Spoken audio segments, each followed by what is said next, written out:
You need to prepare for proper phone calling, right?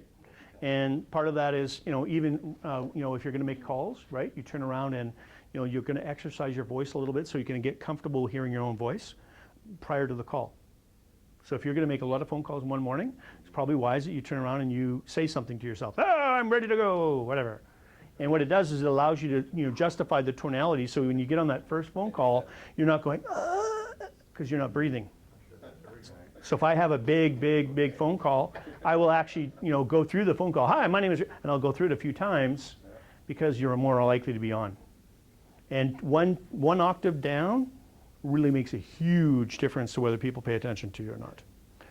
Especially with ladies, if you're talking to the gentleman, one octave down, not really low because it's weird, but just one octave down establishes leadership, right? So you got to be in a place where you can actually hear your client.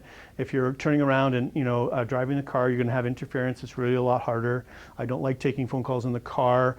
I did 2 this morning. I got to tell you, I have my ear right here, so I'm like literally zoning out all the sound. So I'm exerting extra effort to zone out sound so I can hear my client. And interestingly enough, I only use one ear to hear my client all the time.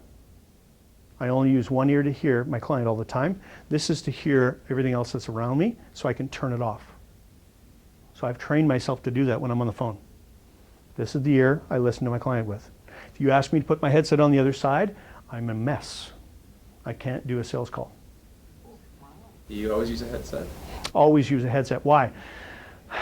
Because when you're sitting compacted like this, your diaphragm's compacted, you're sitting down and you're at your desk and you're going like this, and your brain is ready to do the finger movement.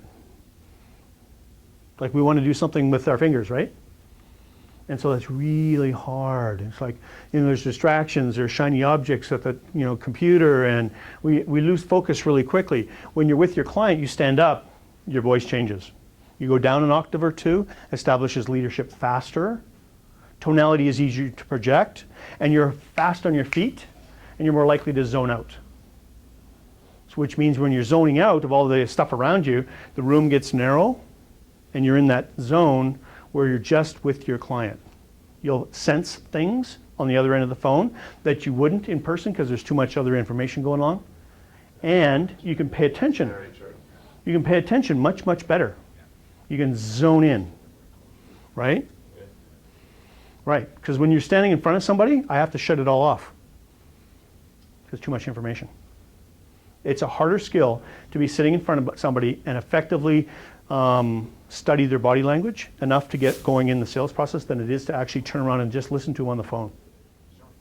So if you want to, kind of do an example of that, you can put a bag over your head and you can just kind of listen to what's going on around you. You'd be surprised what you're hearing.